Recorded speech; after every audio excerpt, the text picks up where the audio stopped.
A Super Bowl champion. The Green Bay Packers have won the Super Bowl. The Packers' all-time leading scorer. A game winner for Mason Crosby. It's time for the Mason Crosby Show with Mitch Nellis, presented by Verizon, the #1 network in Milwaukee, on 1250 AM and 105.7 FM The Fan, powered by the Potawatomi Sportsbook, and on the free Odyssey app. It is the Mason Crosby Show, live from the 1250 AM 105.7 FM The Fan studios, powered by the Potawatomi Sportsbook. Mason Crosby Show, presented by Verizon, the official 5G network of the Green Bay Packers.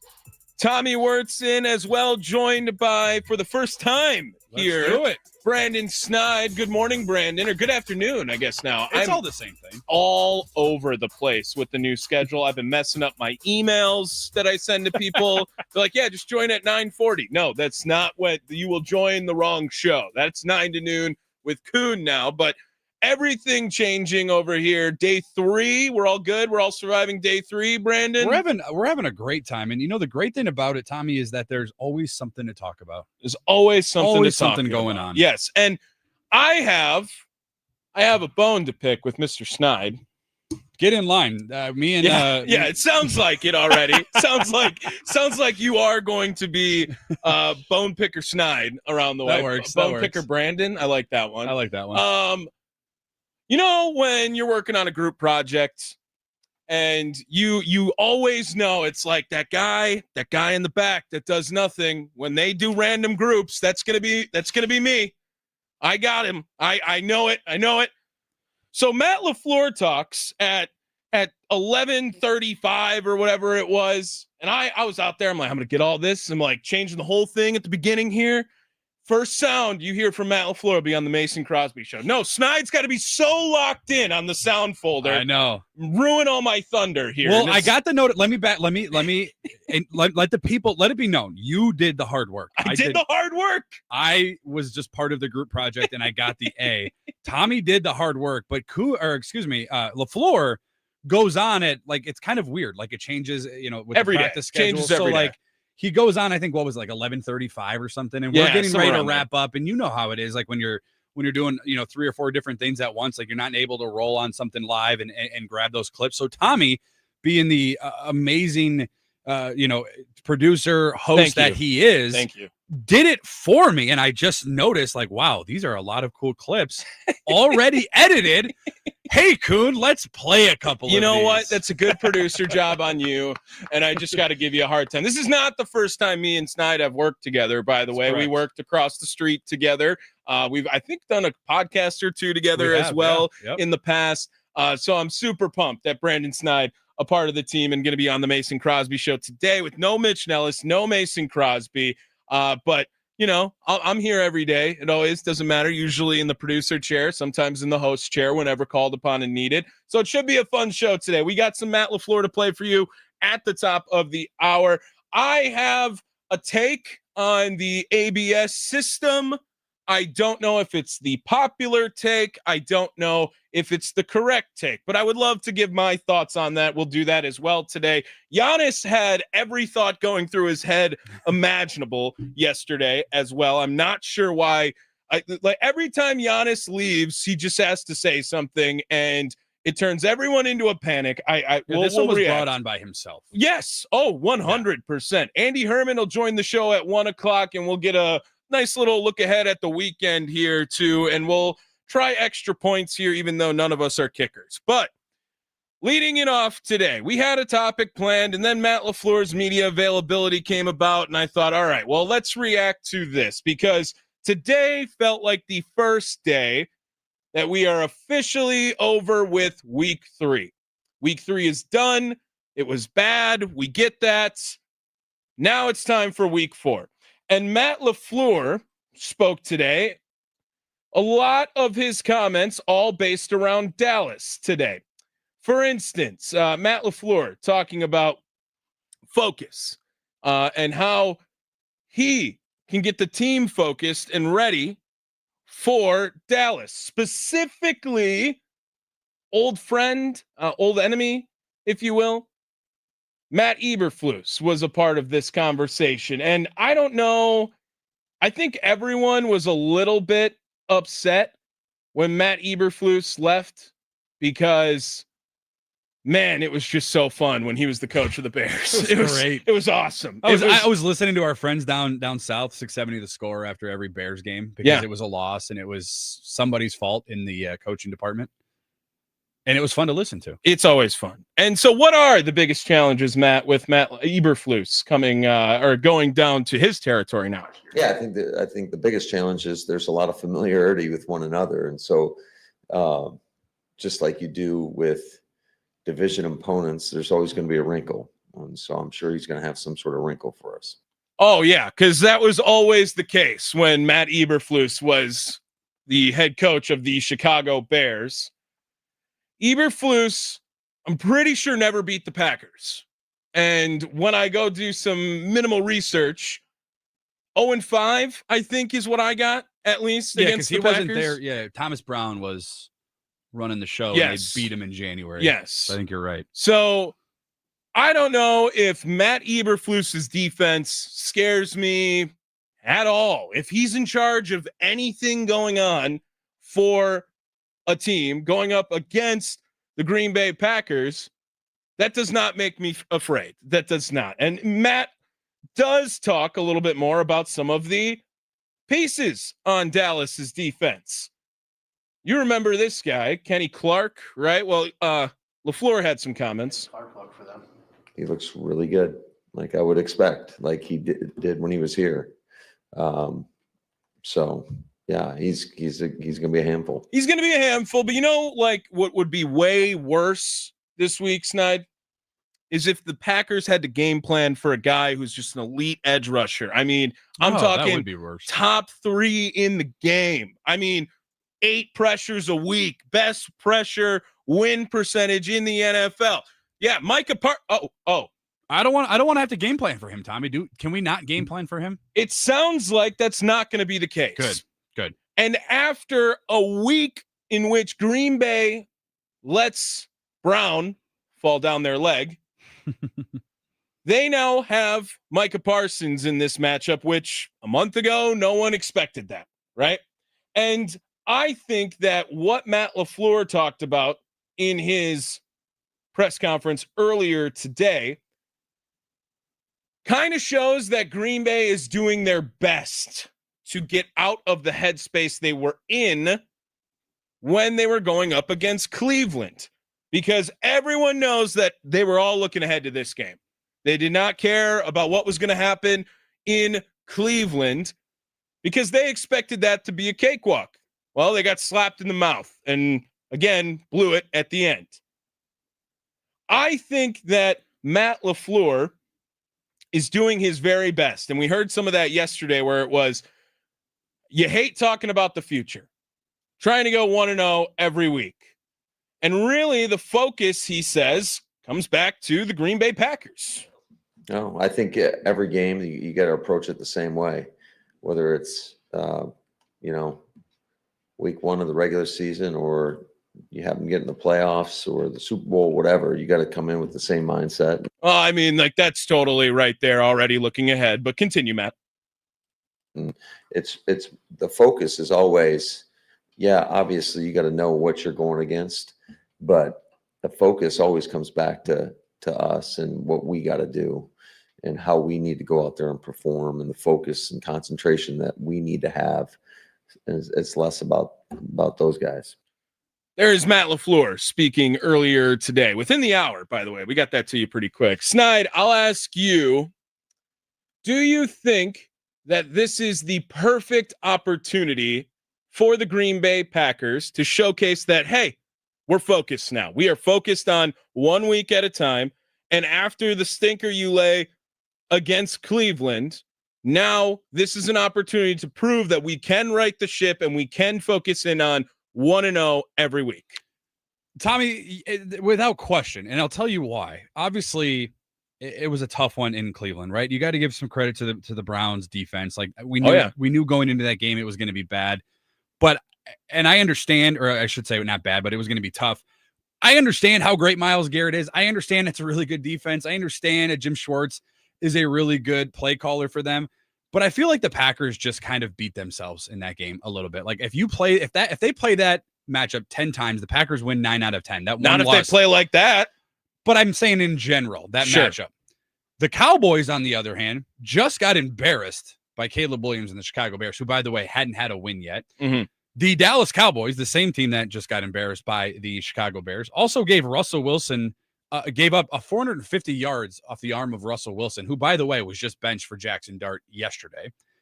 So when you look at the Cowboys defense, it's a perfect opportunity. And I think you and I think the listeners of the show would agree that the defense is far ahead right now than the offense is. Yeah. This is a great matchup for the Packers offense to kind of meet that the Packers defense and kind of even up to how great they have been playing, right? Like you're able to now kind of, you don't have Jaden Reed and I understand that Zach Tom's already been ruled out and there's some shuffling on the offensive line. Josh Jacobs has got to get going. If you don't get Josh Jacobs going in this game, and I talked to Ryan Wood about this on 9 to noon with John Kuhn, he's not overly concerned. I would be concerned if I'm a Packers fan and Josh Jacobs does not get going in this one. Josh Jacobs has struggled to start the year. It's also a great opportunity for him to get going because I think, Tommy, to your point, if you get the running game going, that opens up the passing game for Jordan Love and those receivers. Yeah, and how did Matt LaFleur react when he was asked to evaluate the run game? There's a lot of room for more. I mean, and it's collective. It's all of us. It's us as coaches. It's the execution. So we collectively have to do a better job. Nicolay Law Fan Talking text line 414-677-1250. That's the number to join the program. Tommy Wortz, Brendan Sneide filling in here on the Mason Crosby Show today.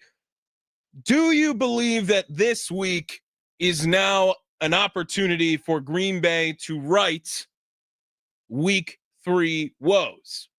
Because, quite frankly, the Green Bay Packers were not the only people to be humbled. Matt LaFleur, maybe Brian Gutekunst, more specifically, us. I feel like everyone was excited. Everyone was ready to go. Week 3. I mean, we're looking ahead after 2 weeks. Where does this team lose? There won't be anything close until Philly. Rasheed Walker was on the same boat as you are. We were all humbled.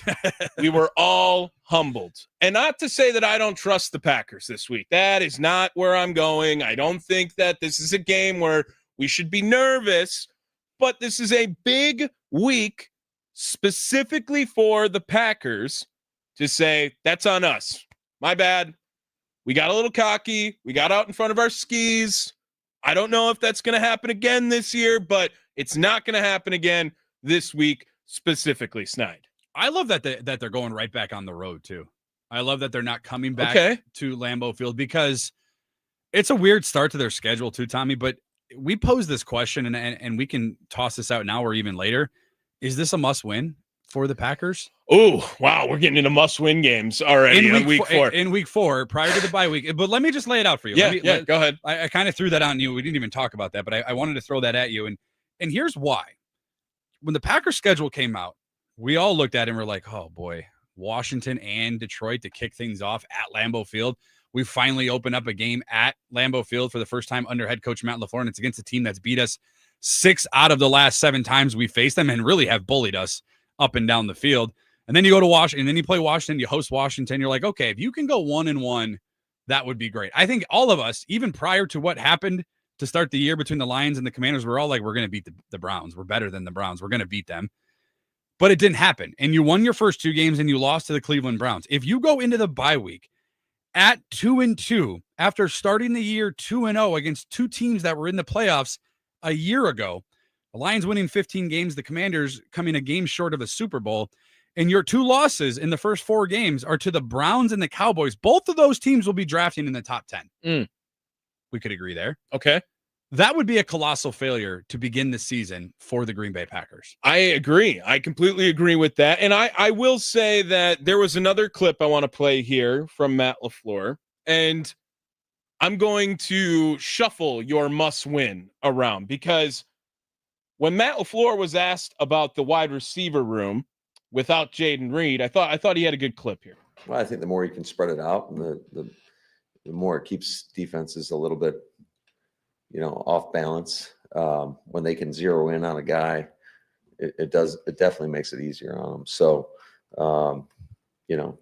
every game's a little bit different flavor in regards to what we see on tape and what we put on tape and how you want to combat some of those things. So your question of must win for Green Bay, I would like to change it to must show. They must show that they can have this approach, because I think that Jaden Reed being absent from this team is a little bit bigger blow than we were expecting after 1 week at least. I have Matthew Golden. I expected this from him, but I also wanted to see this everybody eats approach then from Green Bay, kind of like how Matt LaFleur is talking right here. Spread the ball around. I do think it benefits them to not have a guy who is a number one wide receiver that everyone is looking for, right? You don't have to go point out where Jamar Chase is. You don't have to go point out where Justin Jefferson is. Green Bay, anyone can get the ball, right? Kind of like the Brewers. There is no real superstar in the eye of the national media. Any one of them can bite you on a given day. Well, the first week, maybe it was Romeo Doubs. Week 2, they left the wide receiver room. They went to the tight end room. That was Tucker Kraft. Week 3, kind of Matthew Golden, but really it was one play. Again, similar to Romeo Doubs in week 1. So if Green Bay wants this approach, Brandon, of everybody eats, what better team to do it against than a Dallas Cowboys team who, again, their offense is going to be hurting. They're not going to have Tyler Booker. They're not going to have CeeDee Lamb this week. This is the perfect week for Green Bay to prove that they can get a little more creative on offense and get the run game working again before the bye. Yeah, and again, it goes to the point of my initial point, being on the road, like being tested right away. Like you want to be a team that plays deep into the postseason, Tommy, and you know this, and people that watch football know this. Like, you've got to be able to respond to adversity, and that's what this team is facing, right? Micah Parsons talked about it in the locker room after that loss, was like, we just basically blanked the bed and we got to fix it. And what better opportunity than do it than a team that not only did he play for, but on the flip side, the bigger picture, that's a desperate team you're going up against too, against the Cowboys, right? They're 1-2. Like, they're not saying it out loud, but we all know, like, the writing's pretty much on the wall. Like, they're not good. You're not going to have CeeDee Lamb in that game. Their right guard, Tyler Booker, is out. Their center, Cooper Beebe, is out. Kenny Clark, his name escaped me for a minute. He will be playing, but he did get banged up in that Chicago Bears game. Mm-hmm. So they're not healthy, right? They're not fully healthy, and it's a great opportunity for a Packers team, the youngest team in the NFL again, to be able to, okay, we know what we did wrong against the Cleveland Browns on the road. Let's get right back on the road and let's try to right our wrongs. And it's a great opportunity for them. Another bone to pick. I hate the youngest team in the NFL. I hate that. 3 years I've had to hear it. I don't even care. This is the same team. But it matters. It shouldn't. Well, they got younger because, when they traded Kenny Clark for Micah Parsons. Right. They did get, but there's some merit to it. There's growing pains. Like, I understand it's not a talking point. It's not an argument. As far as their offense goes, they got Matthew Golden. They get younger that way. Everyone else who is an impact player has all been on the team before, correct? Correct. Yes. On the defensive side, as far as getting younger, what rookie is starting for them on defense right now?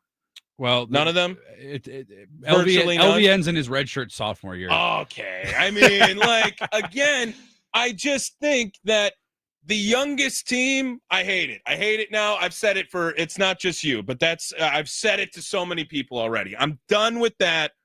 This is a team that is building the way they want to build. If they're going to build this way, don't say, hey, well, we're the youngest team. Oh, we're the youngest team. We're the youngest team to make the postseason the last 2 years. We've been the youngest team for 3 years. Then get older. No, that's not what we want either. We're going to rock with this team, what they got going out there. Makes no sense to use that. And they're not using that either. The players and coaches are not. No, and they shouldn't. That's more of like people like that's me. A media thing. Yeah. I know. Get it out of your brain. I'm done with that. I'm done with that too. If they weren't the youngest team the last 2 years, maybe I revisit that take. But I'm over that. I don't care about it anymore. It is the Mason Crosby Show, and we talked a little bit about Matt LaFleur's presser there. On the other side, let's get into some Brewers talk because That'll humble us again as well. And more importantly, I want to talk about the ABS ball and strike system coming to Major League Baseball. There's been some takes already on the air. I have mine, and I just feel left out right now. So I want to give my take as well on the ABS ball and strike system. It is the Mason Crosby Show. We are presented by Verizon, the official 5G network of the Green Bay Packers, live from the 1250 AM, 1057 FM The Fan Studios, powered by the Potawatomi Sportsbook.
Yep, there you go.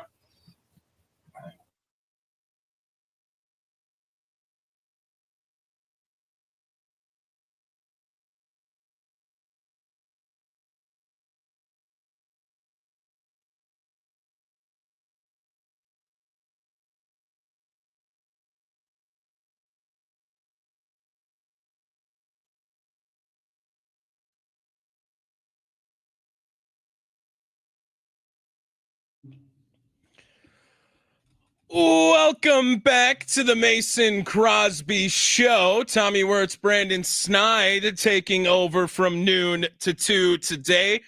Andy Herman joins the show at 1 o'clock. You know him, Pack a Day Podcast, does a fantastic job covering the green and gold all season long.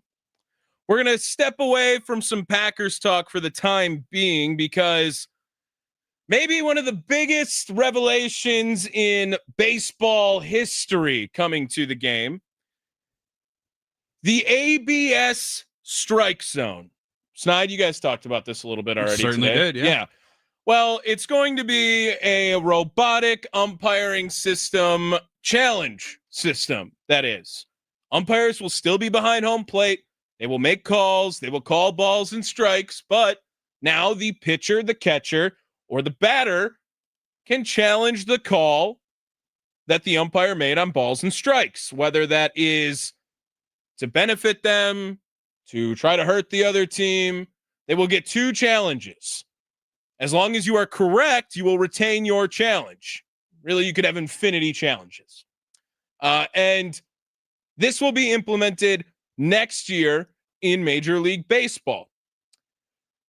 Before I give my opinion on this, Brandon, have you been to a game that involves the ABS strike zone? No. You have not. So it was in spring training this past year. It's been in minor league baseball for a year or two at least now, but only at stadiums with the capabilities. So if they didn't have the capabilities, there would be no ABS. If they had the Jumbotron so they could show everyone, it will be implemented. Every MLB stadium will have it next year. And so hearing some of the opinions on it, I will showcase some of them later on the Fan Post-Game Show from 5 to 6. I had some people who had takes here that I agreed with. I had some takes that I disagreed with here on the station. The ABS strike zone, I think, I would love to hear your opinions on it. 414-677-1250, the Nicolay Law Fan Talk and Text line if you want to join the program. I'm not all the way there on it. Brandon, and I'll tell you why. You know what's the worst thing that could have happened? And this was so planned by Major League Baseball, by the way. You know what was one of the worst decisions they ever did? What's that? Putting that little box on the screen. Putting that little box on the screen was awful because you know what it is, Brandon? It's literally the adjacent to the yellow line on first down. Correct. It is a general idea, but it is not exact. And I know we all saw the first game, Padres Brewers, Roberto Ortiz. Like that was a problem, dude. Figure it out. 25. That's insane. Some missing by inches. I mean, just like 6 inches. Massive misses for Roberto Ortiz in that game. And I do not care about the human element to the game. I'm not passionate about it. Umpires are cool. Sure. Umpires stink. Sure. I am terrified of another Roberto Ortiz and the pace of play being impacted on this. Do you know what happened when they brought the pitch clock in, Brandon? One of the best things baseball ever did, right? I mean, can we agree on that? Oh, we can definitely agree with that. Took off like 25 to 35 minutes to every game. They made the game so much more watchable on television. Ratings all skyrocketing since that moment. And I have no doubt that ABS will do the same. Major League Baseball just continues to neglect the in-person fan, though. And the ABS strike zone, I was all in on the ABS strike zone. And I went to my first ever minor league game with it last year. I guess it's almost 2 years ago now. When I went to a St. Paul Saints game, AAA for the Minnesota Twins.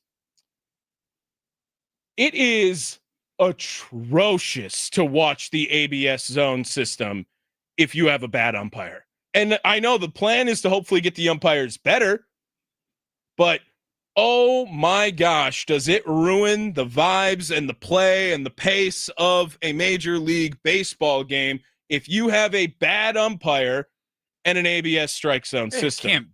It can't affect it that much. Noticeably. Really? Noticeably. I'll take your word for it because I haven't been to a game with it. So I will take your word for it. And ideally, I get it. There's so much money going on in these games now, and you want to make sure you're getting the calls right. I get that.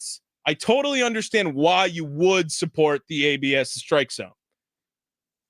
But Major League Baseball has definitely neglected the in-person fan with moves like the pitch clock, because the game gets shorter, right? You're just trying to spend as much time at the ballpark as much as you can. Well, I feel like you're going to go in the opposite direction again, where it's all these stops in play. You know what game has more stops in play than any other game already? Baseball. Any other sport, you name it, there's so much dead time, mound visits, arguing and whatever, which will also go down right now because there will be a robot calling this. They should take away that box on the screen if they're going to go to the ABS zone, because I want every fan to be like tapping their head when watching the game. Hey, challenge that. Challenge it. No way. Got to be outside. No, that was in the zone. That hit the corner. I am personally indifferent, I guess is the better way to put it. But if it didn't happen, Brandon, I would have been totally okay if ABS never came to the game. I think you and I are on the same page with that last statement you just made. However, to push back a little bit, and this isn't to neglect that you have had the experience that I have not had. My question is, do we feel the same way about the pitch clock? Because it feels like when we're watching that, when the pitch clock first came to the discussion table and we're like, man, there's no way you can do this. Like, you can't do it. It's going to ruin the game of baseball. It's going to change things. A lot of traditionalists, and it has helped the game of baseball. Like fans, like younger fans. Yeah. So like, is this one of those things, Tommy, where it's like, let's just see it play out? And I will say this, I like the rules that they have around it. You're not successful, you lose it. It doesn't come from the manager. It doesn't come from the dugout. It comes from the batter and the batter only. And they are going to have that quick snap decision. And I'm also curious how this factors into, let's say, manager Pat Murphy. Who is he giving the green light to on the Brewers team to be able to challenge those things? I'm not putting anybody on blast. Does Joey Ortiz have the same green light as Christian Yelich when it comes to challenging a pitch? Do you think that there's going to be guidelines like that with Major League Baseball teams? There's going to have to be, and that's what I think the fun. What about a team like the Brewers that so desperately relies on, hey, we have great strike ball recognition and discipline at the plate? Why would Pat Murphy trust one player more than another player to make that? Because as a team, they are great at it. So why? That feels like that creates a hierarchy that the Brewers are not trying to create. Maybe the Yankees do. Maybe the Yankees are like, Aaron Judge, if he thinks he knows the zone, right? Or the Mets, Juan Soto, he knows the zone for sure. Totally makes sense. Let me ask you this. What happened Monday? Put your tinfoil hat on real quick. What happened Monday? Get this thing going into gear. Roberto Ortiz. It was beautiful timing. It couldn't have been better, right? It was beautiful. Well, that's timing. the thing, though, too, is that game was decided. The Brewers go to 11 innings after clinching the National League Central Division. The Padres are fighting for wild card seeding.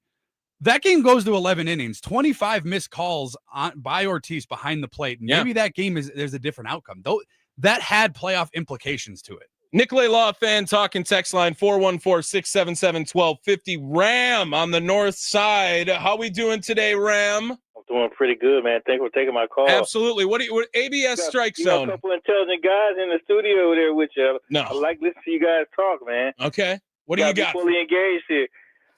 Man, look, I'm with you 95%. I don't like it because I see the Tom Brady effect coming, especially in the playoffs. Okay, explain. So I'm just saying, I ain't pointing no fingers, but I'm just saying, we all know that Tom Brady has benefited from a lot of calls in suspect situations. I could see that happening in baseball with certain teams and certain players. Okay. So so the fan is watching. They don't want to see Yelich strike out. Okay, I get that. But what about a team that got 3 or 4 superstars? And you in a playoff game, it's in the 9th inning, and you trying to close out, and then they make that call, and then the next pitch it goes over the wall. I mean, we got to look at these different. We're trying to combat that, right? We're trying to take this out of umpires' hands, right? You know, you don't want to see an ump show in a game that means more to the players, and the ABS strike zone is trying to combat that. Sure, I get that. Okay, well, check this out. How do you like it with the NFL? They got to go to New Jersey all the time. And then it's still people still sitting in there debate. I want to see who these people are for the NBA and the NFL. And these I want to see their names and faces. Never will. They're in witness protection for life. It feels like they're never gonna tell you. It's just going to New York. I'm just saying though. I'm just saying. Well, are they God's people? God actually picks them and said, "Well, you guys are gonna do the playoffs, and they're not gonna let nobody know who you are, and we're gonna whisk you out of here." But the call goes to some people that you don't even know. Yeah. I'm just saying. I think they're willing to just let Mike Pereira be the scapegoat forever, Ram. I just think that what it is, Gene Steratore, what do you think? That's the extent of New York that you're going to get at all. You never get to hear any other names. Those guys just got to wear I understand when you hear his name all the time. It's just like you can be sitting in your kitchen and they say, "Oh, we're going to a commercial," and then he comes up and he gives his opinion, like a written writ from the Supreme Court. Yep. And most of the time, they going his way. Yeah. Ram, thanks for the call. Don't be a stranger. Yep. There he is. Ram jumps off the Nicolay Law Fan Talking text line 414-677-1250. And I want to say something here about Ram's last comment. The Supreme Court. You don't know why? We're not talking politics. Relax. But what I will say is if maybe Major League umpiring wasn't run like the Supreme Court, in which once you become one, you pretty much have to die or retire before you don't become one. And maybe if they were held a little more accountable before this, we would have never gotten to ABS. Now, again, I don't really have a strong opinion, I guess, on the ABS strike zone. Is it going to help make the game a better product? Probably, yes. But I do think you're going to go, and there's going to be more fans than not. If you have not seen a game with the ABS strike zone, I do think you're going to be about it, right? You're like, okay, like, all right, again, right? Because with good umpires, maybe it's not going to matter. And that's the plan. We want to make everyone a good umpire by the end of this. I don't think it's going to hurt, though. I don't know if it helps, but I don't think it's going to hurt. And to your point, though, like every sport is adapting to this, right? Like the football with the measuring. Sure. Like if the technology is there, why aren't we utilizing it? Like we do the same thing. How many times have football outcomes been changed because of a replay that a call on the field was incorrect and replay rectified it? How would you feel if the Brewers are in Game 7 of the NLCS and it's a bad pitch to Christian Yelich with guys on second and third and one out? Yeah.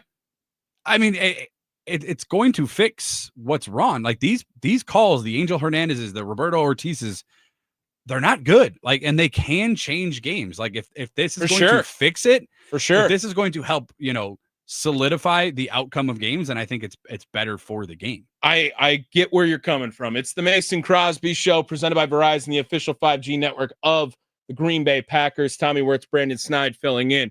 But I do want to say this. You know what's another number that's really interesting and fun? How many no-hitters have there been this year, Brandon? I'm going to take a guess at none. 0. It's the first time every year since 2006 there's been a no-hitter. Not to say that that's necessary in baseball. Everyone loves to see the home run. Everyone likes what the Brewers do. They get on base. They run around, right? I get that. But it feels like a lot of overcorrection for rules that benefited pitching, and 100% the ABS benefits the batter more.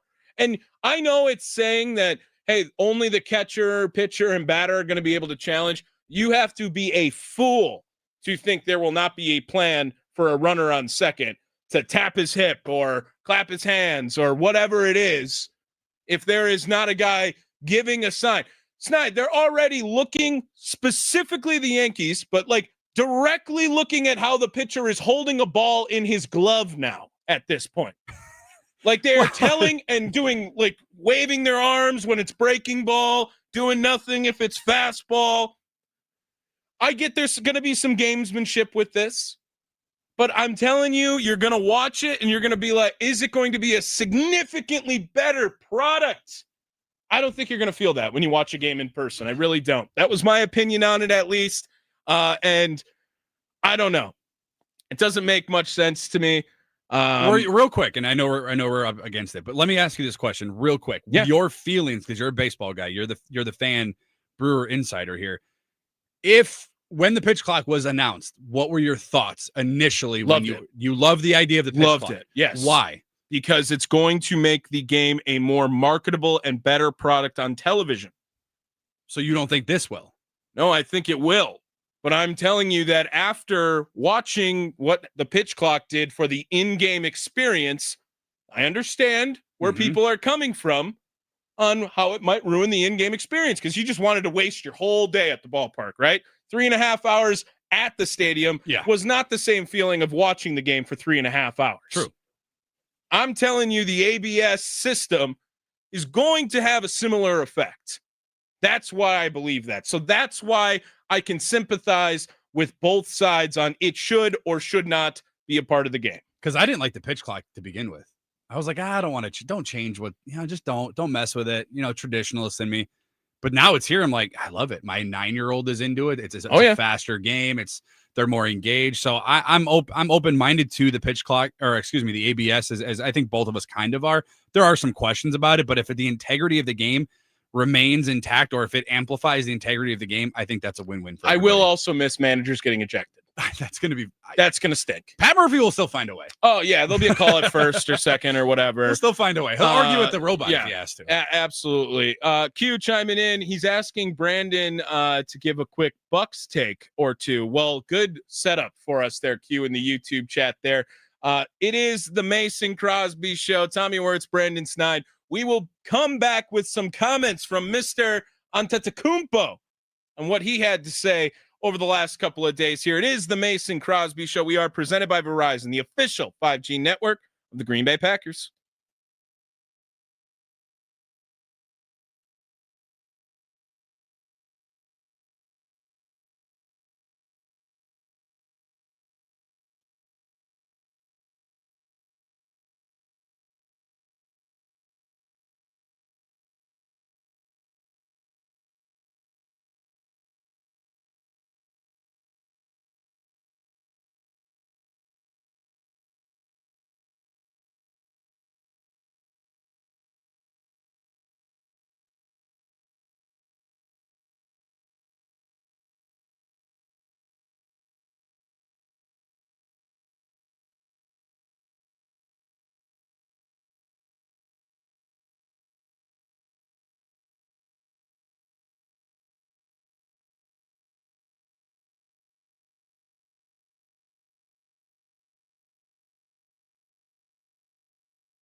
Welcome back to the Mason Crosby Show, live from the 1250 AM, 105.7 FM The Fan studios, powered by the Potawatomi Sportsbook. Tommy Wortz, Brandon Sneide, in for Mitch Thundernellis and Mason Crosby. It's good to work with you again, Sneide. Oh, it's great to be here. Yeah. I love working with you. I've missed you. It was long. How many times did I text you like while we were apart? Probably more than you probably wanted. We were in the works. We were working things out. I mean, it's obviously like everything going on over the last couple of weeks here. It's just craziness. But I think we got it all situated like through a first 3-day period. I mean, we've been a part of launches at other places where it's like, oh my God, by day 3, I'm ready to rip someone's face off. Yeah. And you're trying to work through all the kinks and all the, nuances that are new to, everybody and learning who they are. And it's fun though. It's great to be here. Knock on wood. Like this is about as smooth as it could have gone. I feel like I've been a part of way worse in my day. It is the Mason Crosby Show. We are presented by Verizon, the official 5G network of the Green Bay Packers. Andy Herman is going to join the show as well in about 10 minutes or so here. Before that, though, I would love to talk about our friend, even though I've never met him, Giannis Antetokounmpo. It all feels like if you are in Milwaukee, is he the most recognizable figure in the city? Yes. No matter what, even if you're a basketball fan or not, right? Correct. It's either him or Gruber. It's one of those two, right? I mean, it's close. It's neck and neck, but I would say that when you get a mural on a whole building and multiple murals all over the place here, everyone knows who Giannis is. Well, Giannis is over in Greece right now in the off season. And he joined this show, I believe it was called Sport 24. Yes. Sport 24 in Greece. And he had a lot of comments to make. First of all, he got his reaction to the Luka trade on there, which I guess is the first time he's commented on that, which feels like it, yeah. Like, get with the times, bro. Luka's been in LA for a minute. And he had said he browned himself. Brown being a different word. Can't say that on the radio. The other comment that has been going around, Giannis has prepared himself that it could happen. The Bucks could trade me. Not that he's saying it will. He says, I, quote, hope it never happens, but I'm expecting it, and I say anything is possible. What? What? Why? Why is anything possible? Is this fair for Giannis to say? Nikolay Law fan talking text line 414-677-1250 if you want to join the show. Sneide, we've been asked for you specifically to give some Bucks takes here, and we got some time at the end of the hour. Giannis saying these comments, your reactions. I'm disappointed. I'm disappointed in number 34. I really am. And it takes a lot, Tommy, as you know that. My boy Q, who's on the YouTube live chat, it takes a lot for me to say that because I defend Giannis like I would defend one of my children, and I have so many times. 72 children. Oh, sorry. Yeah, sorry. Go ahead. So many times. I'm disappointed because how many times have you and I, Tommy, as Bucks fans in general, I know Sparky has as well, and I know Mitch Thundernellis has as well, defended the Bucks, the organization, when the big time media individuals would go out and say, well, the Bucks, Giannis isn't happy in Milwaukee. There's a possibility Giannis could be shipped off somewhere else. How many times have we come to his defense and been like, that's not who Giannis is. Giannis is loyal to the core. Giannis wants to be in Milwaukee. He bleeds the green and blue. He is a Milwaukee Buck. He was raised by us fans in Milwaukee when he was first drafted, and we have seen him rise to levels that I don't know if any of us expected that were going to come to fruition, but they have, and we've seen it all, and we've defended him. Giannis doesn't want to go to LA. He's not going to go to New York. He's not going to go to Chicago. Like, Giannis is Milwaukee. Unprompted, it feels like Giannis kind of went out of his way to be like, well, it is possible. And the quote, as you kind of said, new owners, new team presidents, they're not the same when we won the championship, and I'm paraphrasing Giannis there. That was a very disappointing to hear from Giannis because we've all defended him. We've all had his back. We've all gone at lengths to make sure that everybody knows how much we love Giannis. You mentioned the mural. I have a Bucks tattoo on my arm because of what they did in 2021. Like, I would do anything to defend Giannis, and it's disappointing to hear him kind of create the own narrative because it kind of went away, right? Shams Charania of ESPN earlier in the year was like, well, it's possible that Giannis, the Bucks don't bring Giannis back. Maybe they ship him off. And that was shot down really quickly. Peter Fagan, the team president, shot it down. The ownership group shot it down. Giannis himself shot it down, saying that, I'll stay here as long as they want me here, as long as they'll keep me here. And then unprompted, you wake up to the news, or I think it was yesterday afternoon sometime, and you're like, wait, am I reading this right? Did he actually say this on his own without it really being a report? I'm disappointed in number 34. And it takes a lot. It pains me. It hurts me to say that, because he could have easily have said, he could have doubled down on the comments he's made. I'm a Buck for life. I'm going to be here until they don't want me here. And I think any of us would have been like, yeah, that's Giannis. But for him to say those words, I'm expecting it to be to happen, him being traded, that hurts. I'm disappointed. Sounds like unprompted is the wrong word then. Just a thought. Yeah. Just a thought. It also could be he's kind of creating, maybe unheard to the public. Yeah. But unprompted seems like the wrong word if those are the words Giannis is saying, at least. And the Bucks and the organization better not trade him. You do not trade him. No one's going to take the organization side if Giannis doesn't retire with number 34. Correct. Here in Milwaukee. Andy Herman, Pack a Day podcast, will be joining us here on the other side. We got to look ahead to Dallas. I'm not going to clean up anything with Cleveland. I'm over Cleveland. I'm done with that.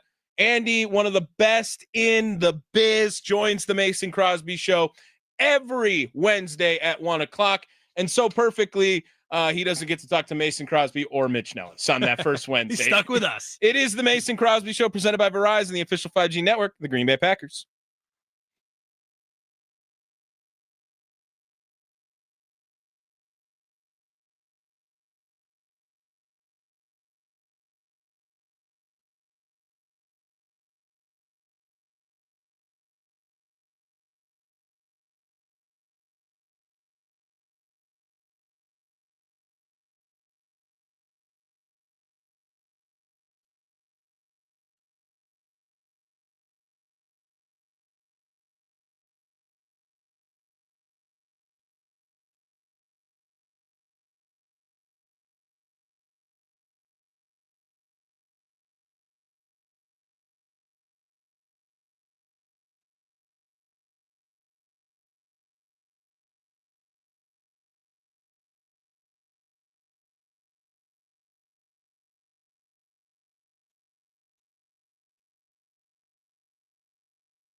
It's time to talk about the Pack with Andy Herman of the Pack-A-Day podcast on the Mason Crosby Show with Mitch Thunder Nellis. Presented by Verizon, the official 5G provider of the Green Bay Packers on 1250 AM and 105.7 FM, The Fan. It's the first time I've heard this intro. I don't know how to feel about it. It is the Mason Crosby Show. Tommy Wortz, Brandon Sneide in for Mason Crosby and Mitch Nellis on their own show. Andy Herman, the Pack-A-Day podcast, joining us now on the Fan Guest Hotline, powered by Gruber Law.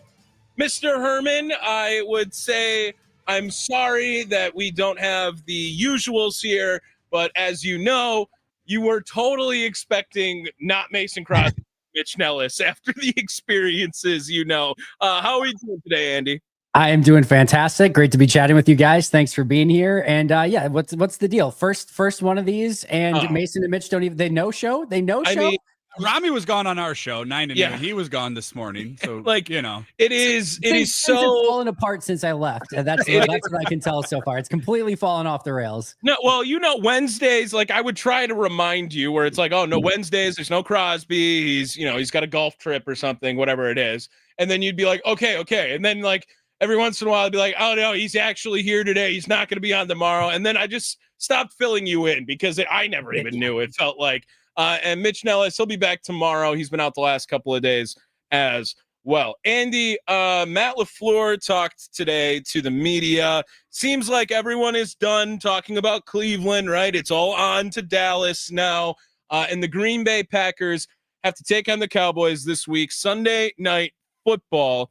Were you able to look? Were you there at Matt LaFleur's press conference today? Were you able to hear anything from it yet? No, I did watch it. I did watch it live, but I did not have the opportunity to attend in person or ask any questions. Busy grinding tape and finishing up some of the offensive grades from last week. But yeah, obviously heard what he had to say. Mostly good injury news from a Devontae Wyatt standpoint, but obviously we just got the injury update to some of the, Zach Tom, Aaron Banks, both not practicing, as well as Javon Bullard. So those kind of the key takeaways there. Absolutely. And I wanted to talk to you now about this Dallas versus Green Bay, traditionally all favoring Green Bay in recent memory. But there's plenty of people in the 90s that would argue that take away from me. And now it's like two mini revenge games, right? You got the Kenny Clark and Micah Parsons revenge game here. What are some things you are looking forward to this Sunday night battle, Mr. Herman? I don't know if I'm looking forward to it, but I know that my eyes are certainly going to be glued to the Packers offensive line in this one. This should be a get-right game for the Packers offensive line. The Dallas pass defense has been brutal. Yes, they've got Kenny Clark up front. This could be the debut of Jadeveon Clowney at defensive end for Dallas. I liked their second-round pick, Donovan Ezeraku, a lot coming out. He has not done a ton so far over his first few weeks. But this is one where, if you look at it on paper, you're not super concerned about the Dallas defensive front. You should be able to protect. That being said, Green Bay just put some of the worst offensive line tape you could possibly imagine out there. And if you're Dallas's defensive line, you're thinking the exact same. You're thinking, hey, our defensive front hasn't got off to a great start. What an opportunity for us to get right against this Green Bay offensive line that looked awful a week ago.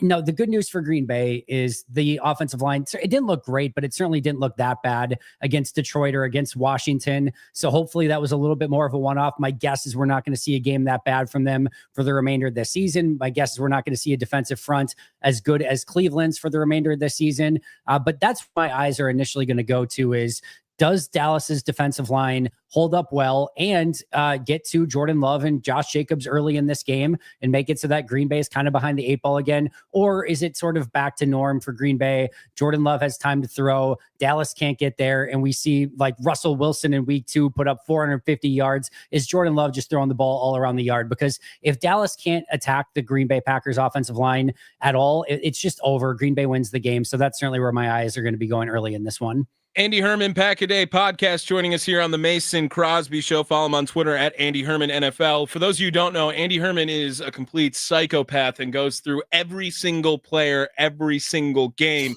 and judging the tape of every single player and gives his grades as well a part of that. Andy, you bring up the point of the offensive line.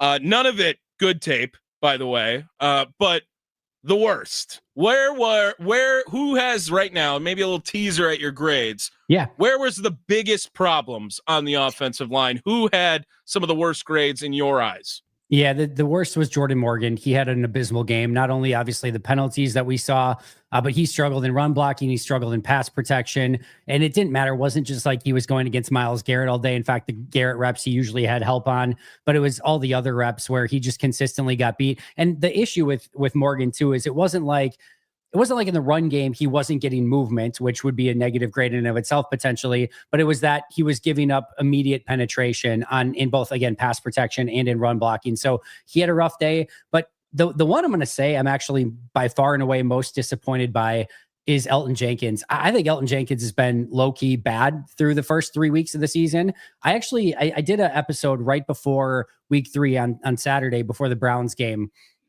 And I said, here's 5 players that we haven't been talking about enough. And 4 of them are for good reason. Like they were playing really well and we didn't talk about them a ton. And I wanted to, kind of bring it out of like, hey, these guys are playing well. We haven't talked about it a ton. Sure. But one was that they're not playing well and we haven't said anything about it. And that was Elton Jenkins. And it was mostly just like, it doesn't look right. It just doesn't feel right. Doesn't look right. Doesn't look like Elton Jenkins. Wasn't anything egregious through the first 2 weeks. And then he puts this on tape in week 3, which I thought was one of the worst games I've seen outside of him, like coming off of the ACL and trying to play right tackle out of position and some stuff like that. I thought this is about the worst we've ever seen from Elton Jenkins. And it's one thing for an Anthony Belton or a Jordan Morgan to not maybe be quite ready yet in some of their first games that they've played. It's a total different story for Elton Jenkins, who you expect to be the leader and sort of your rock, especially with Zach Tom out the majority of the game in this one. And he just wasn't. He consistently got beaten. I haven't loved the level of effort from Elton Jenkins over the first 3 weeks of the season. No question, Andy, that the offensive line needs to be better. Does that tie into, do you think, that the struggles with Josh Jacobs? Just some numbers real quickly for Josh Jacobs. And it's no secret the Packers want to run the football. They especially want to run it with Josh Jacobs. It makes Jordan Love better. It makes the offensive line better. It makes everybody's life a little bit easier. 58 carries to start the year for number 8.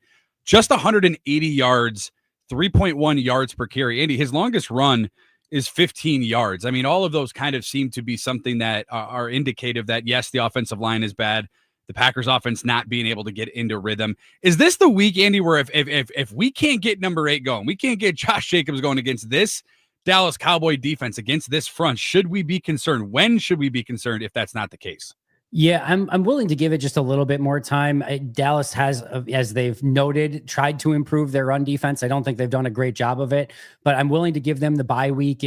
Zach Tom's not going to play this week. My guess is Aaron Banks is probably not going to play this week. I'm willing to give them some time through the course of the season to certainly get this right. But yeah, the offensive line in run blocking so far has not been good. I'll take it a step further. The tight ends have not been great in run blocking. The receivers have not been great in run blocking. And we know for this Matt LaFleur offense, it does take everyone working collectively in order for that to work the way that you want. And it's a little bit disappointing, obviously, because when you have a running back as talented as Josh Jacobs, you want to get him in space. We saw on the one play that actually generated any real, well, outside of the Matthew Golden play, which should have been a lot more than that, but the little wide receiver, or I guess screen to the outside for Josh Jacobs, where they did the little bubble screen to him, where he actually got in space. And once again, you see what he's able to do when he actually has some room to operate. He turned a lot of these runs over the first few weeks that should have been -2, -3 into +2, +3. And that amounts to what, 2-3 yard per carry average. Sometimes it doesn't look sexy on paper, but he's still doing everything that he can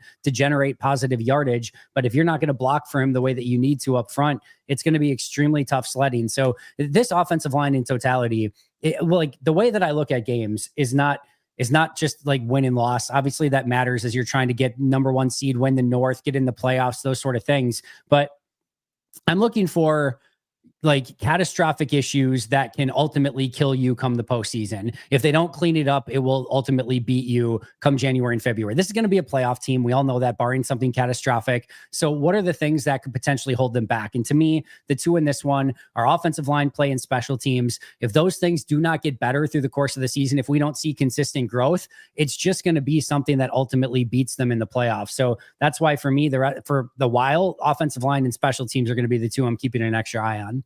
Andy Herman, Pack-A-Day Podcast, joining us here at Andy Herman NFL, if you want to follow him on Twitter. And Andy, I want to bring up, you brought up earlier this Dallas defense, right? And on top of that, that was something that we could talk about. And seeing what Russell Wilson did to that Dallas defense during his game, 450 yards, as you brought up a couple of weeks ago against Dallas. And Jordan Love's play so far, I've been pretty impressed with what he's done. And I know they lost to Cleveland and he's the quarterback and it falls a lot on him. But quite frankly, if Jordan Love wasn't playing in that game, I don't know how Green Bay moves the football at any point during this game. His approach against Dallas this week, how does Jordan Love get the similar results we saw out of Russell Wilson? And do you think he can do that, Andy? I certainly think he can. Jordan's been awesome when he's got clean pockets. It's when there's been that immediate pressure where it's obviously been a little bit more of an issue, which is the case with most quarterbacks. I get we've been spoiled, Brett Favre, Aaron Rodgers, through the course of 3 decades, and I don't think Jordan is quite to that level where no matter what's going on, like those guys have the ability to just elevate the play of everyone else. I don't think Jordan's quite there, but I think he's really great in the effect that if you put the right pieces around him, you protect him, he's going to tear through a defense. And we've seen it literally in Dallas before. Certainly in 2023 in that playoff game. So no, I think if the receivers do what they're supposed to do, the offensive line actually protects up front. Yeah, Jordan has every right to have a huge game in this one. And so far, I think Jordan's off to a really good start for the season. Yes, you would really like him not to have that interception in a awful moment, the one time that it can't happen in that game. I love the fact that he bounced back, led them down the field to what should have been a game-winning field goal right after that.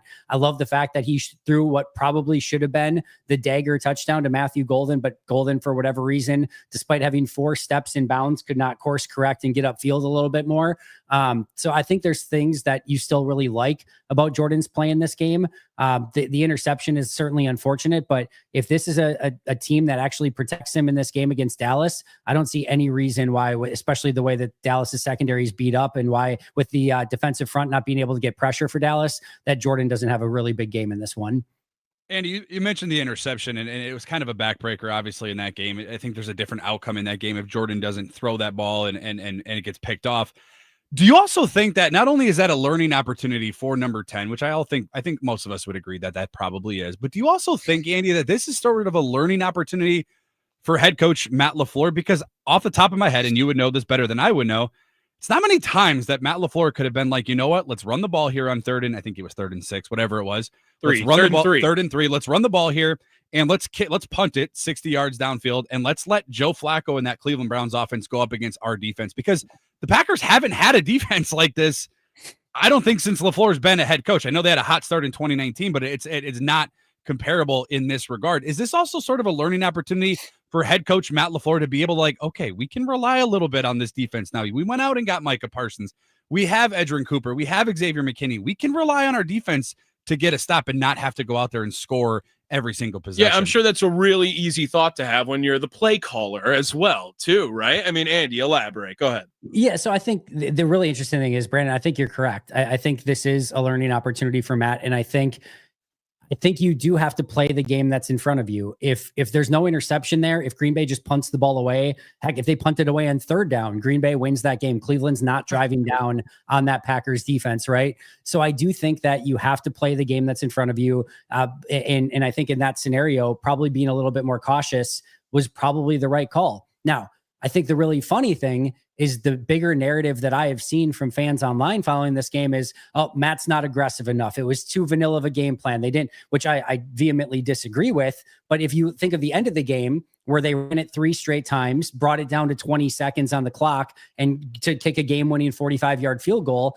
I've seen from a ton of people, they weren't aggressive enough. And in this particular game, I thought that was the exact thing they should have done. Brought it to 20 seconds, kick a 45-yard field goal, which should have been a 40-yard field goal had there not been a stupid false start penalty on that specific drive. So that to me was the right thing. I just think, when you go back a drive, I think if Matt could have that one back, certainly the play call where you could throw anywhere into a muddied look for Jordan is not the situation that you want to be in. If anything, I would have said, hey, you've got Romeo one-on-one on the right side. Everything else is off to the left for a reason. We want to avoid that entirely. We're certainly not going to throw over the middle of the field.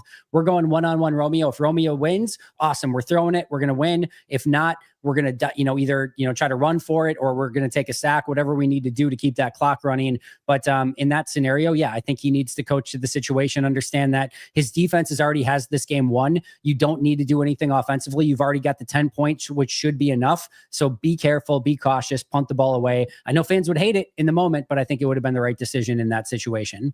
Andy Herman, Pack-A-Day Podcast, joining us here on the Mason Crosby Show at Andy Herman NFL. If you want to follow him along on Twitter, Pack-A-Day Podcast, of course, on YouTube as well. Andy, I want to go back to your Jordan Love comments from 2 questions ago.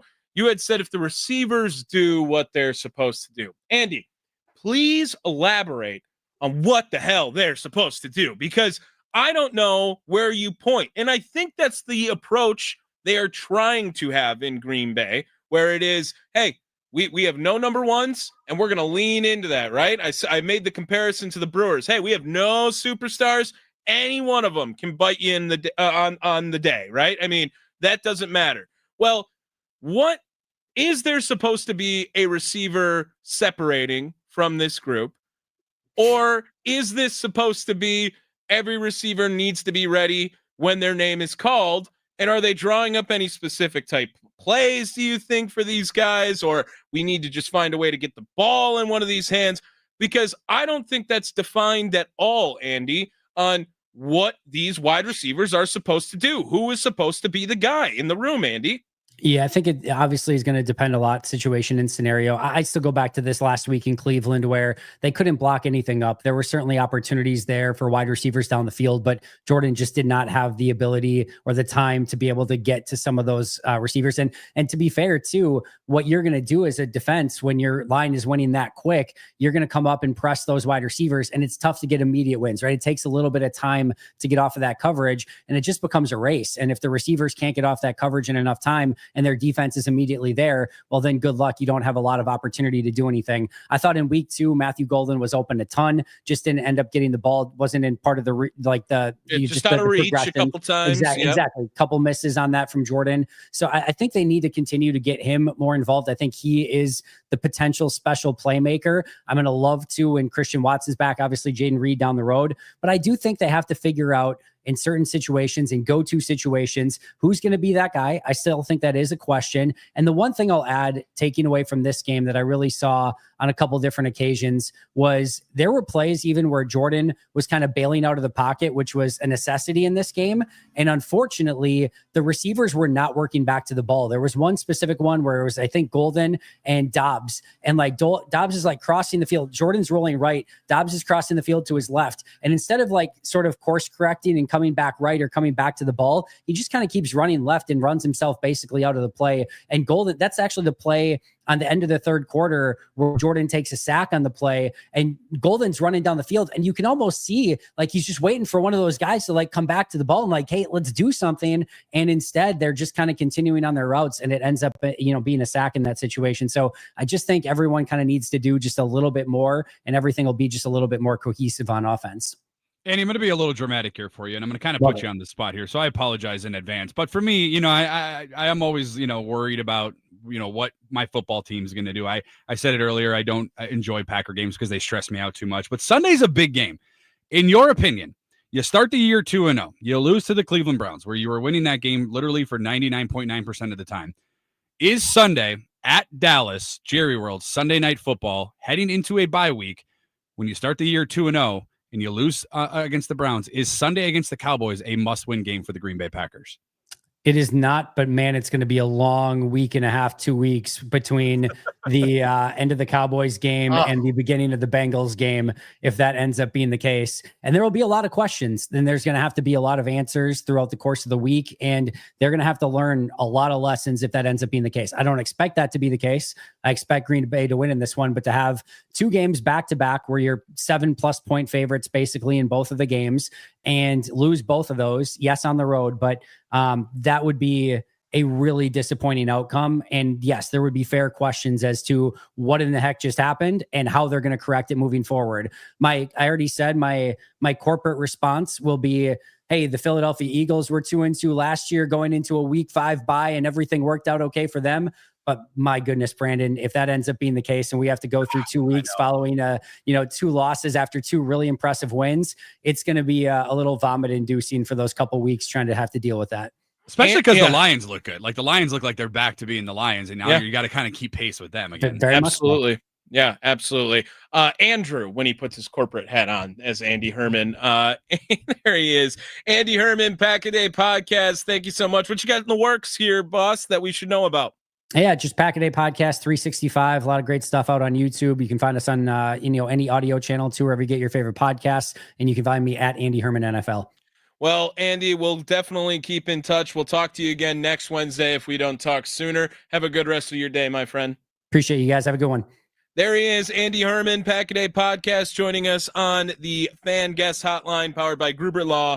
One call, that's all. When we come back, we'll go over more happening this weekend. There's Ryder Cup, there's a massive college football slate, and of course, Green Bay, Dallas, Sunday night on the Pembroke, if you didn't know.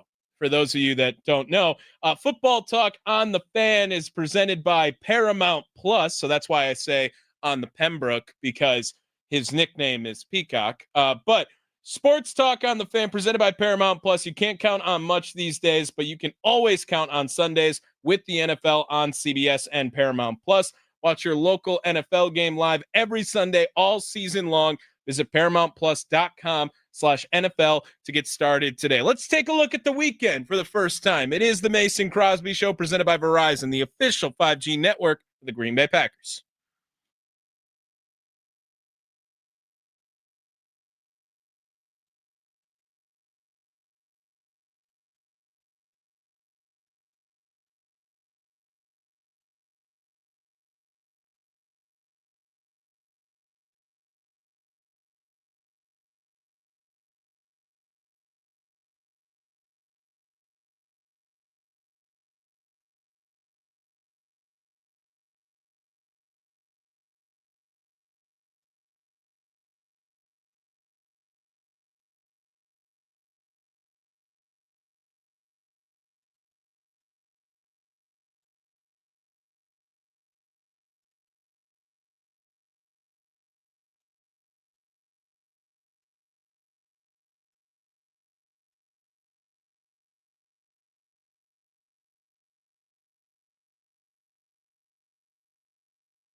It is the Mason Crosby Show. Tommy Wortz, Brandon Sneide here, taking over 12 to 2 today.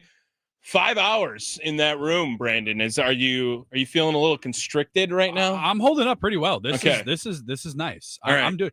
Listen, we're talking about our favorite sports teams, Tommy. Yeah. I mean, come on. I mean, yeah, I'm not People complaining are actually working hard out there. Yeah, we're having fun. I don't work hard here ever. I never do. You do work hard. Give yourself work. How do you think I got the Matt LaFleur presser? Yeah. I'm doing my best, at least. Kind of catch up a little bit. Here it is, the Mason Crosby Show. We are presented by Verizon, official 5G network of the Green Bay Packers. Q, I actually had the pleasure of meeting Q when we were at, I believe it was Jack's American Pub on remote a week or two ago.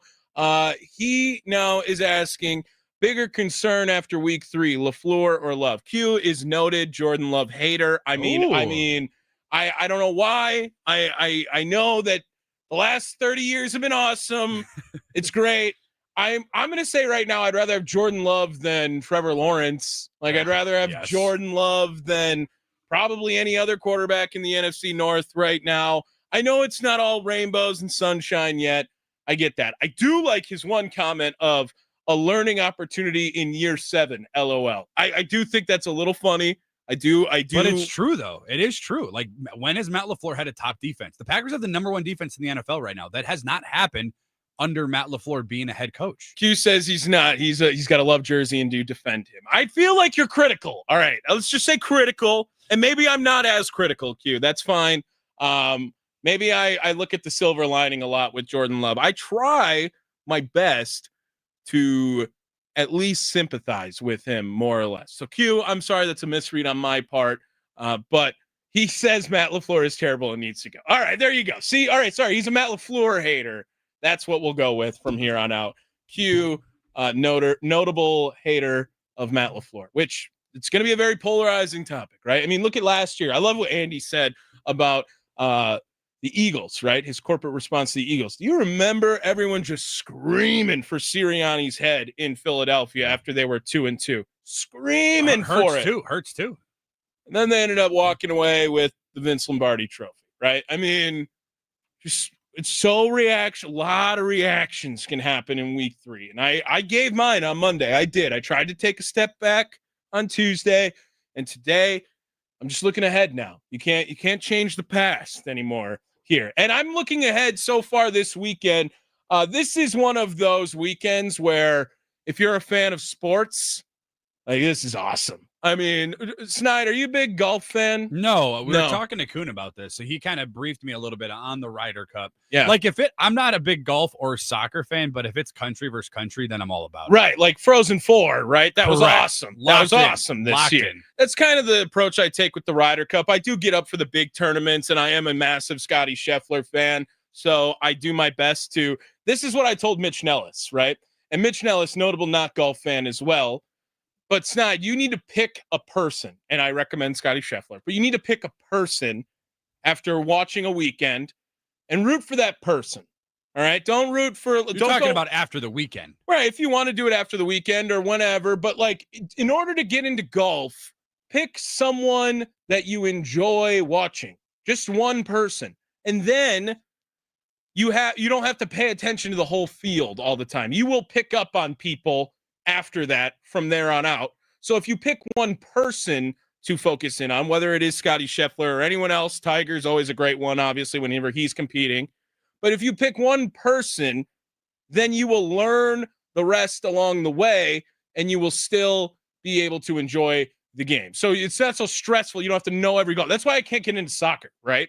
Yeah. It's because there's so many leagues, there's so many teams. Then they combine some of the leagues, they combine some of the teams. I have no idea where to go because I can't focus in on one. If you focus in on one, then you will pick up the rest of the way along. I can't do it with soccer because just when I think okay, let's root for Manchester City, what? Now they're in the Champions League? They'll have to know these teams that are playing in the Italian leagues and the La Liga. I just can't do it. My brain focusing in is so hard on that. So I think that's why people get stressed out about golf fandom is because they are trying to know every player, which is not, it's not the same. Like if you think about it, right? You're a fan of the Packers. Well, then you kind of know the Vikings guys from there, and then you know the Lions guys from there, and you know the Bears people from there.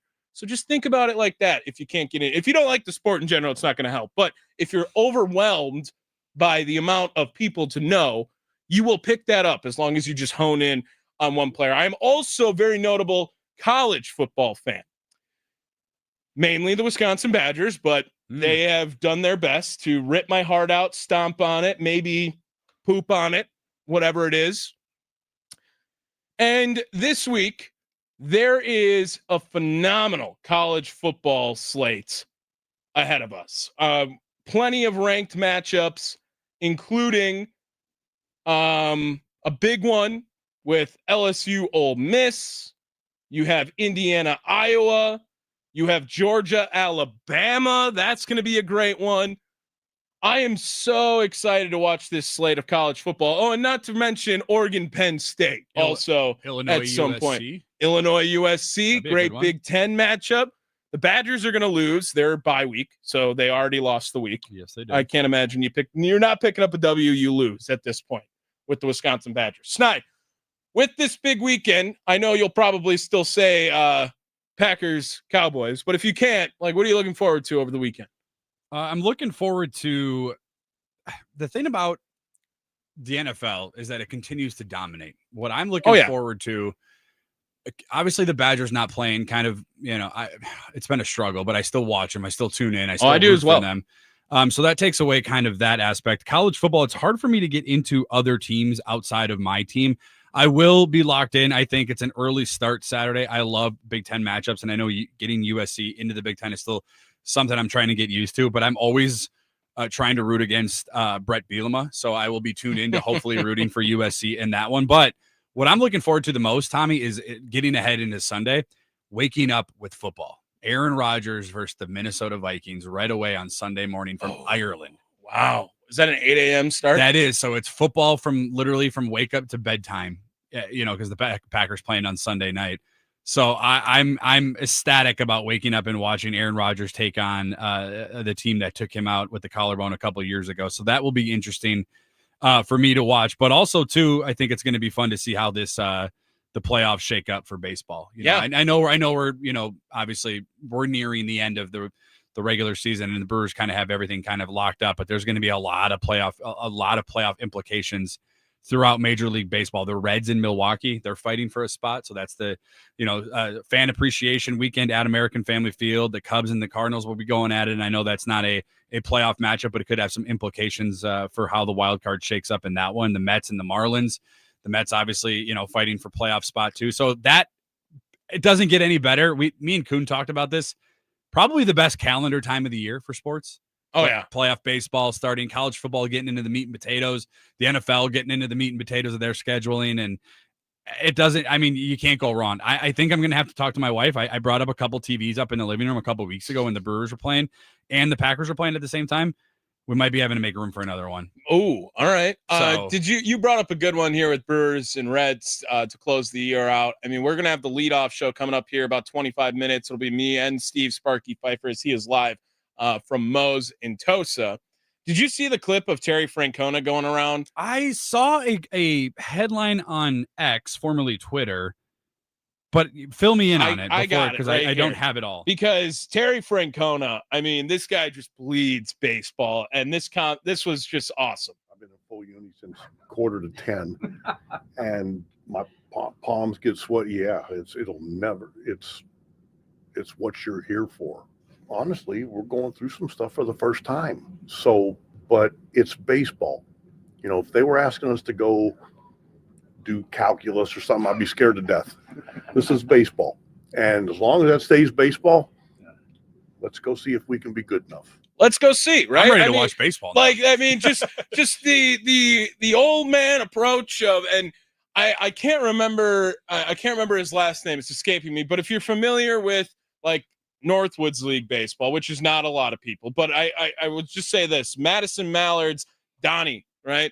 You look up the Madison Mallards manager, Donnie something right now. I can't remember, but just literally spitting image of Terry Francona. And this is so something Donnie would have said, like, oh, they ain't asking me to do calculus. Donnie Scott. Donnie Scott. All right, there it is, right? I was all over it. You were close. I mean, Yeah. halfway there. And Terry Francona, I know it's like the Reds are this division, right? Brewers and the Reds and the same thing. I don't think there's anyone who really seriously is like, oh, I can't stand the Reds, right? I mean, everyone goes to Cardinals and Cubs.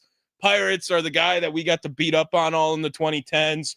The Reds, like this was a team that it felt like they were everyone's sneaky team this year. Everyone was sleeping on the Reds, but we're all sleeping on the Reds, and you shouldn't sleep on the Reds.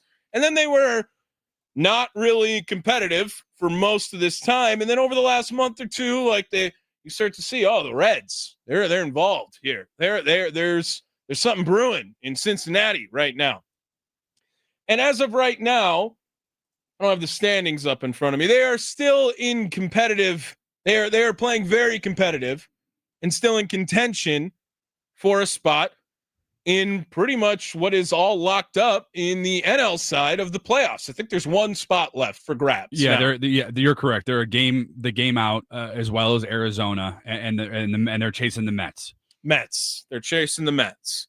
I think that it would be cool after a season of which, the Brewers won last year in the NL Central, and then everyone kind of feels like that's the division that a lot of people like to say, not competitive, just a bunch of bad teams all beating up on each other.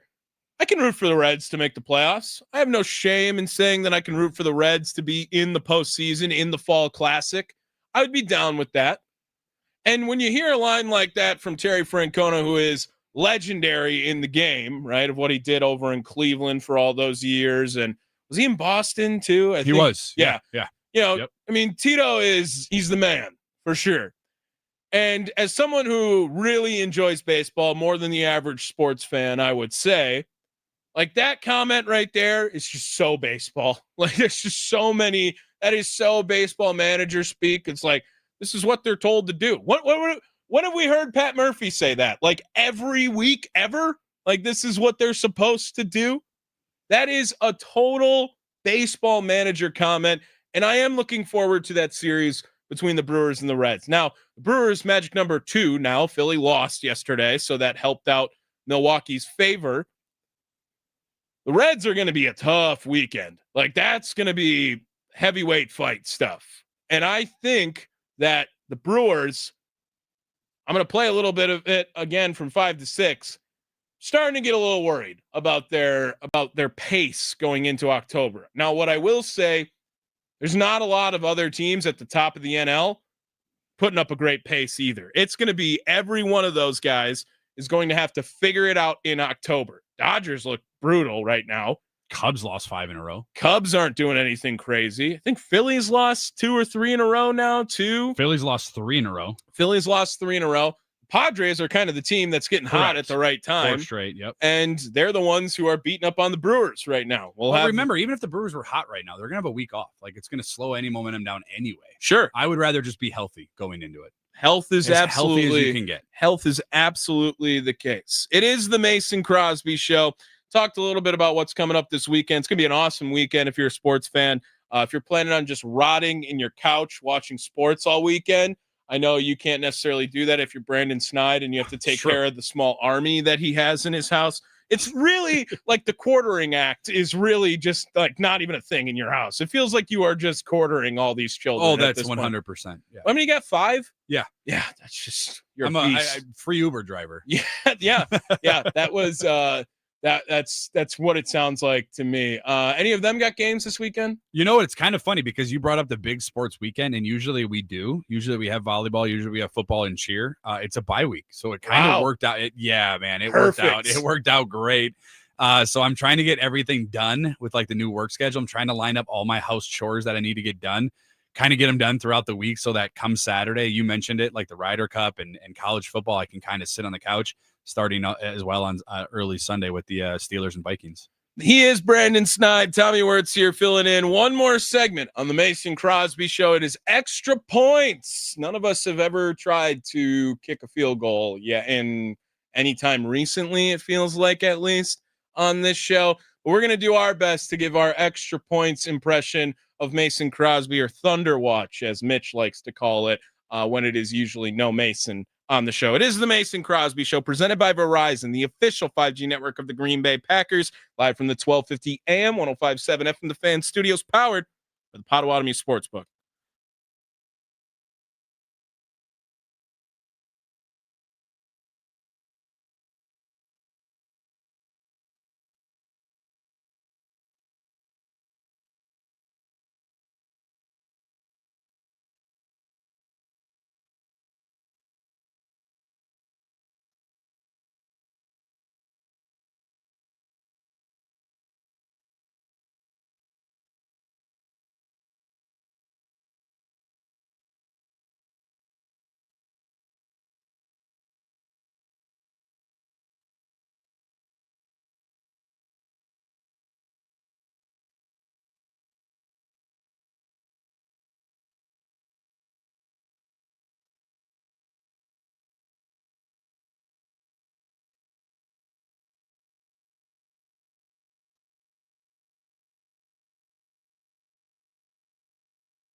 What's on Mason Crosby's mind today? It's time for Extra Points, powered by the Potawatomi Sportsbook on the Mason Crosby Show with Mitch Nellis on 1250 AM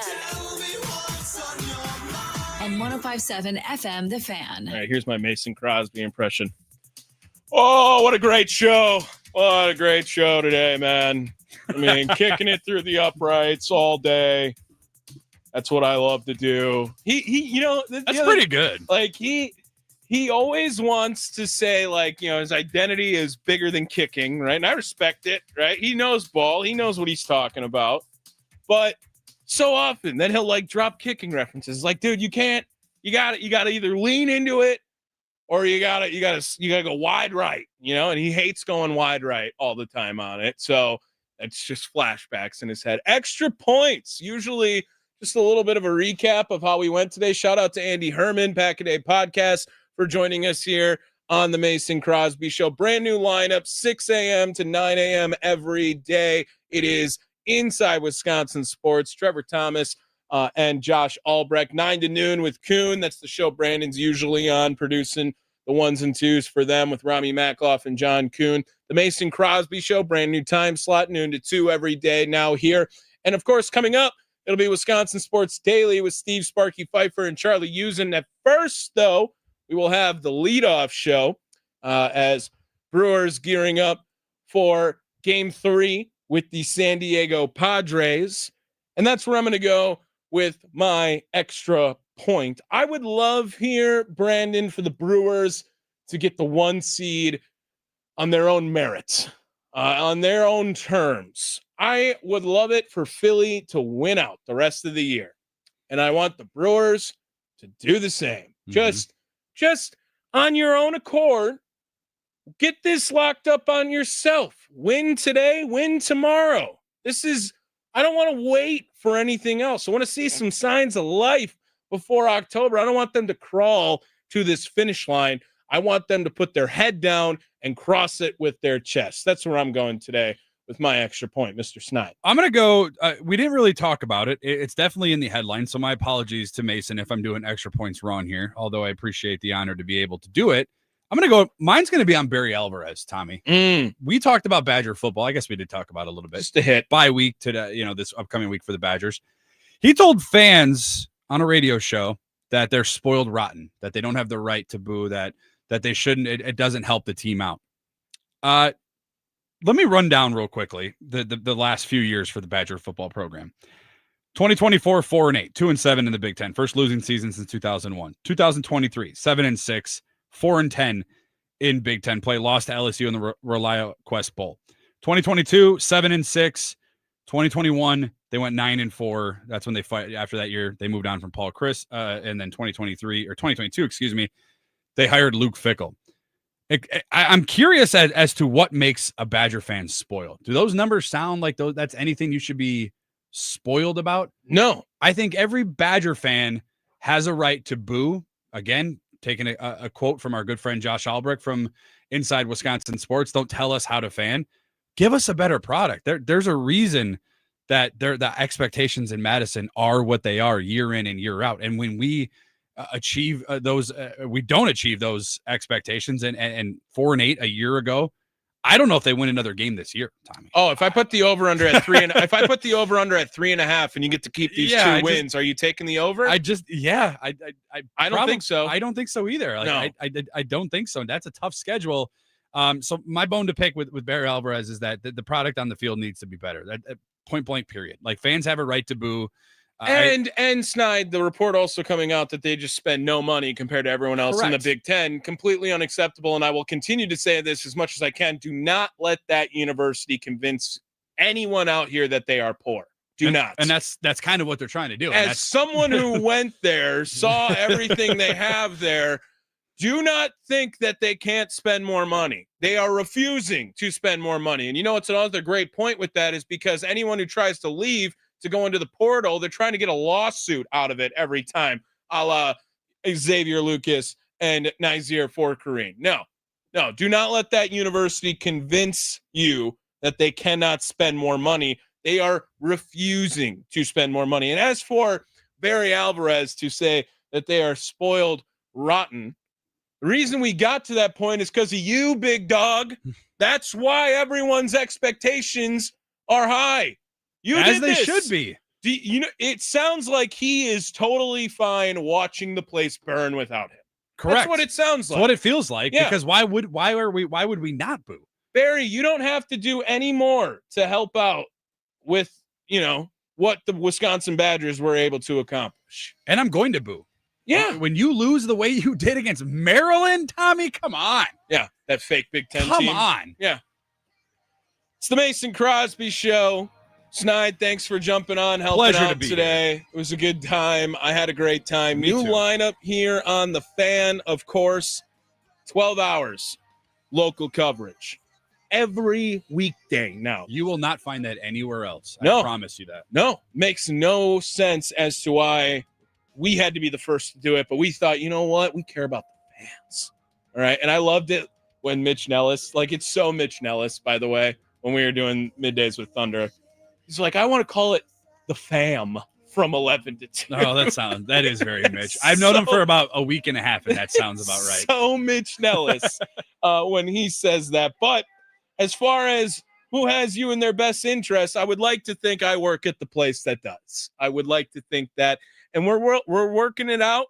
And I think 3 days in, you can't be really too bummed out on how anything is going. And I hope that we continue to do that. But instead of going to Sparky, I'm going to stay on here for another hour with Sparky. We're going to do the leadoff show as it is Brewers Padres. Game number 3, predictions for the game at all, Brandon, before we get out of here. I think they win today. Dylan Cease on the mound. I saw that. Yes. Coming back. But I think the Brewers figure it out. Again, we've doubted this team so many times. I know I had to talk some sense into Josh this morning. He's worried about him. Every time we've doubted him, guess what they've done, Tommy?